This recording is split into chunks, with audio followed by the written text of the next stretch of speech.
Welcome to lesson 2.2, which is understanding numbers.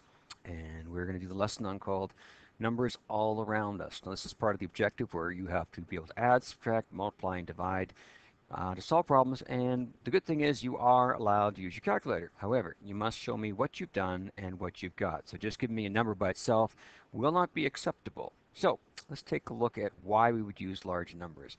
Well, one of the places that large numbers are used is in math, and of course that's easy to understand. However, we also have places like astronomy, just the distance between planets, populations of the Earth are in billions, money, talk about people who have like billions of dollars.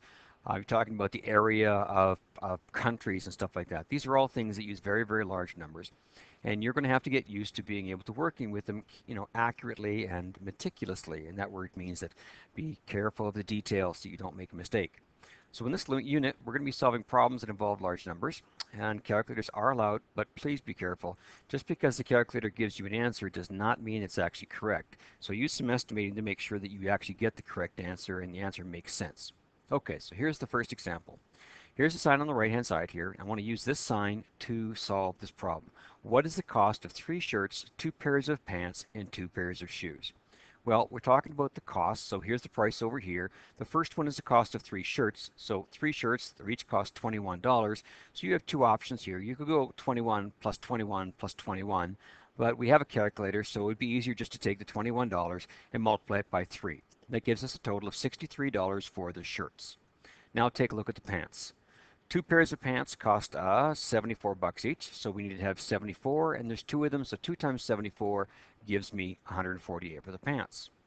And now we have the 2 pairs of shoes, and the 2 pairs of shoes, each pair of shoe is $53, so 2 times 53 is 106, and then you have to take and add all of these 3 numbers up, and you'll get $317. So the total cost of these items that you purchased would be $317. Of course, you would need to have a sentence here. Problem number 2. Use the sign above, we're still going to go back to the previous sign, to purchase some new clothes for school. Okay, so Bob wants to purchase some new clothes for school. He has saved $238. If he wants to purchase 3 pairs of pants, 3 shirts, 2 shoes, hat, and a coat, how much will he cost? And does he have enough money?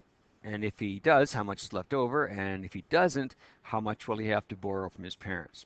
Okay, so the first one is we want to buy 3 pairs of pants. Well, if you go back to the previous page, you'll notice pants cost $21. So 3 at 21 gives us $63. So there's the cost for your shirts. All right. Oh, so I guess we're doing shirts first. Next one is the pair of pants, $74 each. So 3 times 74, that gives us a cost of $222.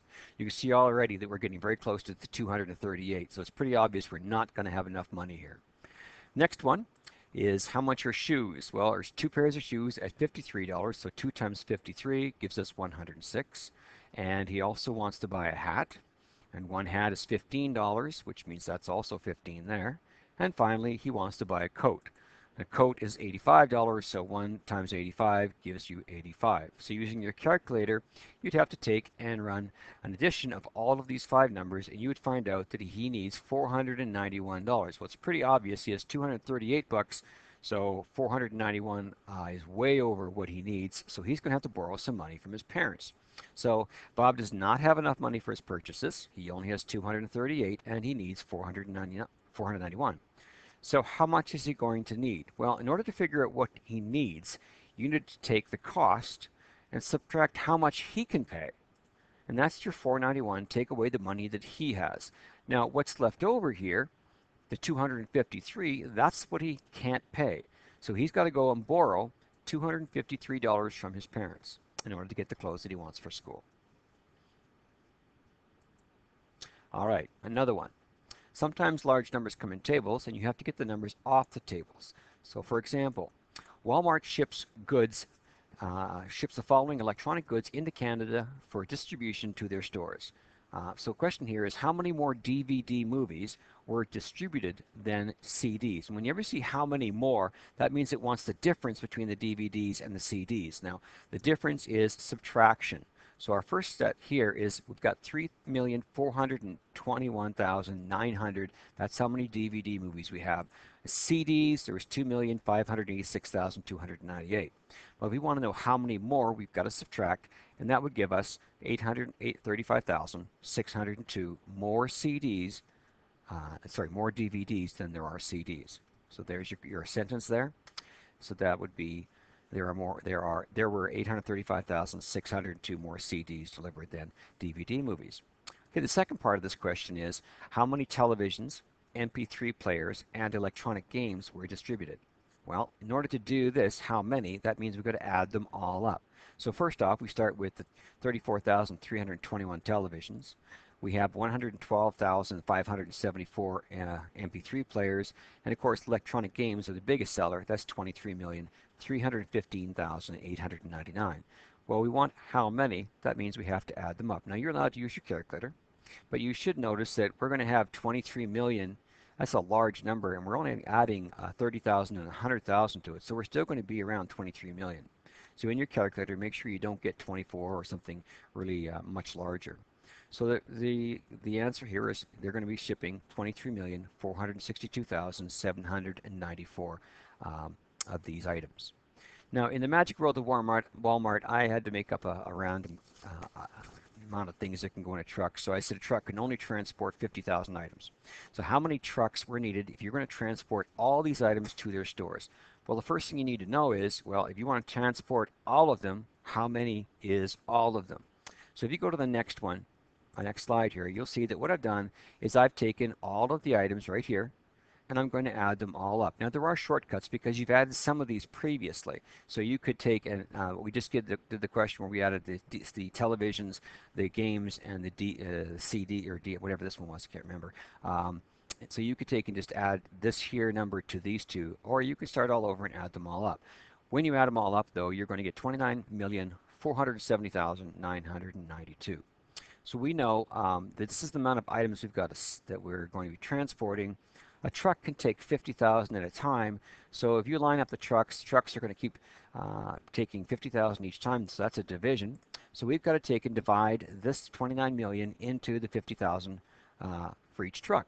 So this means we have 50,000 on the outside and 294,70992 on the inside. You are allowed to use your calculator. And you'll find out that it's going to take 589.41984 trucks. All right. So how many trucks are going to be needed? Well, if we just said 589, you're going to be leaving 0.41984 behind. So one of these trucks is not going to be full. So we're going to need 590 trucks in order to make sure that the first 589 are full, they're gone, but the last truck's got to pick up what's left over, and it's not going to be a full truck. Okay, as a promotion at a carnival, every 8 out of 9 visitors received a free ticket to the animal show. If 1,350 people entered, how many went to the animal show? Now, before we begin, let's estimate to see how many visitors went to the animal show. Well, we have 1,350 people.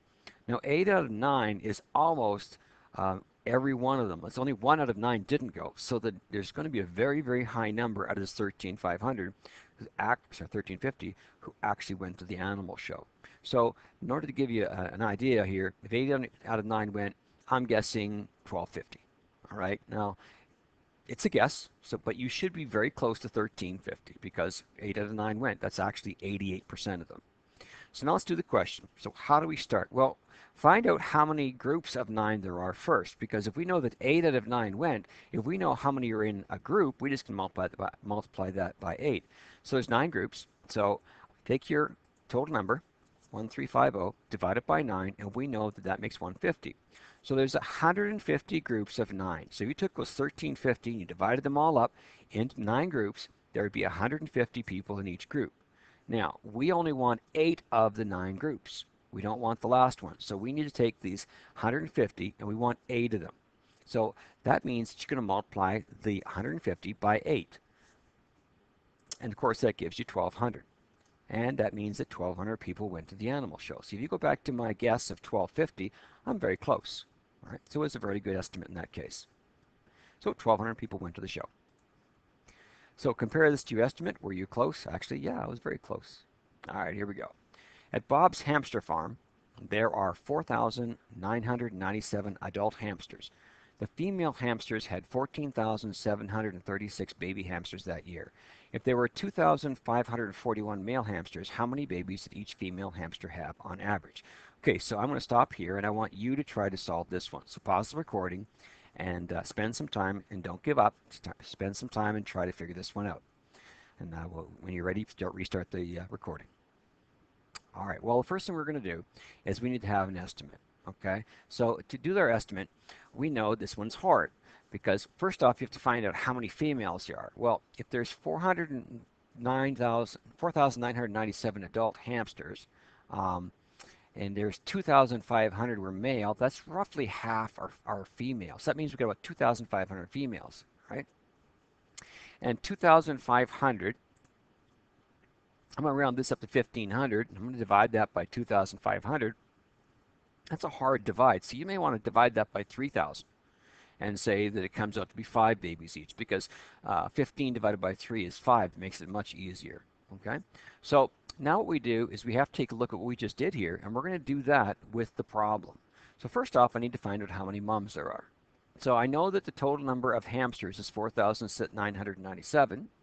And I know that if I take all the hamsters, I take away the 2,541, sorry, 541 male hamsters from this, I will have the number of females left over.